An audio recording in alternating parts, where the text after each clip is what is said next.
तर आपल्या ब्लॉगिंगसाठी आपण माईक मागवलं मिशोवरनं, त्याची आपण अनबॉक्सिंग करूया. आपल्याला गरज होती माईकची.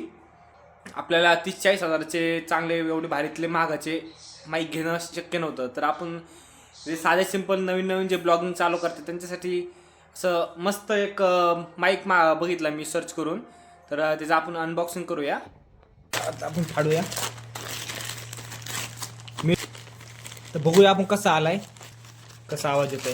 तर आता हा माझा आवाज हे नॉर्मल आहे, हे माईकचा वगैरे कसला आपण यूज नाही केलेला.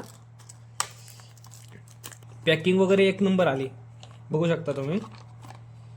ओके, हे बघू शकता एक माईक आहे.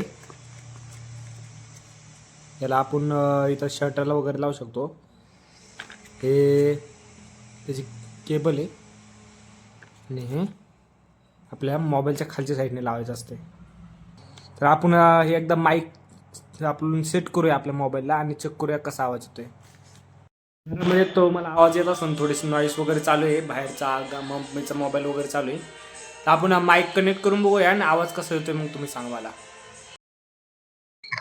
तर मित्रांनो, आपला आता हा माईक ना कनेक्ट झालेला आहे आणि बाहेर थोडंफार नॉईस वगैरे चालू आहे. तुम्हाला मी थोडस हे करतो, तर मला सांगा तुम्ही कसा आवाज येतोय. मागं एक बोर्डचं वगैरे चालू आहे, तसंच मम्मीने मोबाईल पण चालू ठेवलेला आहे. तर बोल आता कसा आवाज येतोय, मी पण अजून चेक नाही केला. तुम्हाला तर ऐकूच येत असेल तर कमेंट मध्ये नक्की सांगा कसं वाटलं तुम्हाला हे शिवाचा 315 रुपयाचा माईक. हा माझा बिना माईकचा आवाज आहे. तर बिना माईकचा आवाज चांगला का हा माईकनी यूज केलेला आवाज चांगला?